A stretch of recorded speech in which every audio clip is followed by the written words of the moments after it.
When you think of Arlington, you probably don't think of rodeos.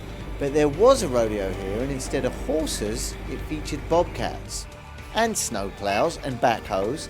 We'll tell you more about that later in the program, but first, no more plastic bags in your recycling bin.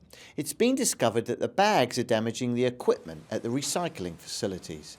So, going forward, please return plastic bags to the grocery store. A magnet has been delivered to all residences explaining which paper, plastic, metal and glass items can be recycled curbside. This information can also be found on our website along with a list of grocery stores where you can recycle your plastic bags. Grade school kids were joined by Delegate Patrick Hope for a hands-on lesson in healthy cooking at Lubber Run Community Centre. The program was funded by the Virginia Foundation for Healthy Youth. It's one of Arlington's many after-school programs that teach kids great skills while having fun. To find out how you get your child involved, search After School on our website. And to find out how to volunteer with the group that promotes healthy eating for kids and adults, search Fit Arlington. So about that rodeo, take a look at Arlington's heavy equipment drivers as they pitted their skills against each other at this year's Equipment Rodeo Roundup. This event is called the Water Sewer Streets Equipment Rodeo. And during this event, we have several competition activities that will show our skills. And the first one is the snow plow competition. And the second one is the backhoe accuracy. And then the bobcat. And from there on, we added this time the water utility related activities. One is the meter madness by assembling more meters, how quickly that is. The other is the water tapping for services and use that as the speed gauging and see how fast we can do.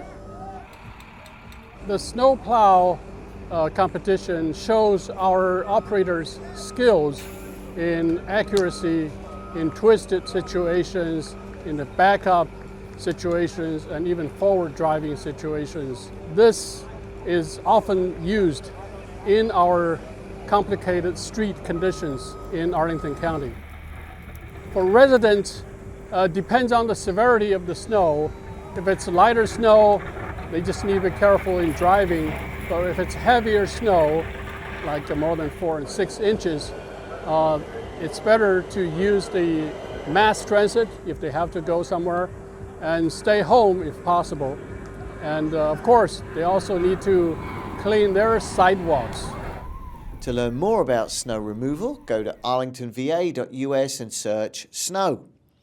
Arlington will host a series of community meetings to envision the future of Lee Highway at the Langston Brown Community Centre, November 6th through 9th. Residents, business owners and others can work together to create a vision for the future of the Lee Highway corridor. There'll be a chance to participate in a hands-on design session, review the work in progress and ask questions during an open house. For more information, visit projects.arlingtonva.us and search Lee Highway. The landscape is changing very quickly all over Arlington, with many neighbourhoods today bearing little resemblance to what they looked like 20 or even 10 years ago. Photographers are busy documenting these changes along Columbia Pike, and their work is being showcased at a pop-up gallery at Arlington Mill. This show is in a temporary space and will run for about a month. You can also see many of the photos in a new book called Living Diversity. It's available at the Arlington County Library and Amazon.com.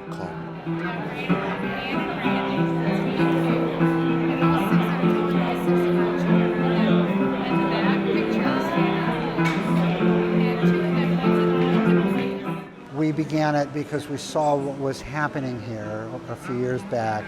And at one time, the Pike was the most ethnically diverse zip code around, possibly in the country. And people were getting along. We thought this was something to both examine and celebrate. It became much more a visual documentary because the images are just, I mean, the Pike was incredible. It was almost overloaded with imagery. And we have hundreds of ethnic groups in the community and 70 or 80 significant ones. And we thought this was valuable. Something happened here that was worth observing closely and documenting while it was still going on rather than later, after the fact. Columbia Pike and Arlington are amazing models for how people could enrich each other's lives. If you want to come to see this show, it'll be open certainly during the daytimes in the next month, from certainly through mid-November. The details of that are being worked out with the county.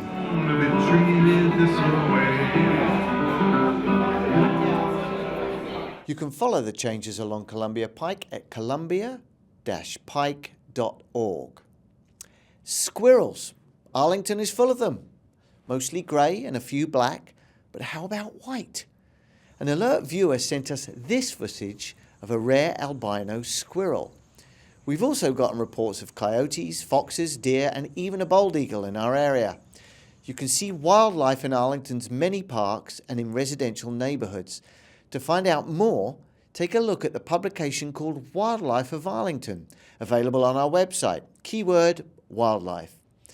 In other animal news, loyal canine officers traditionally remain with their handlers when they retire. But now it's more than a tradition, it's official. The county board voted unanimously that when canine officers reach the tail end of their careers, I didn't write this, their handlers can purchase them for the price of $1. The vote was taken shortly after the drug-sniffing dog Various retired from the sheriff's office after 11 years of service. You can follow Various's adventures in retirement on Facebook by going to the page for Deputy Various. And finally, don't forget to vote. Election Day is Tuesday, November the 3rd. Virginia has introduced new paper-based ballots that are scanned into the voting machines. You can check for your precinct and link to the election results at vote.arlingtonva.us. Okay, that's it, and we'll see you next time around Arlington.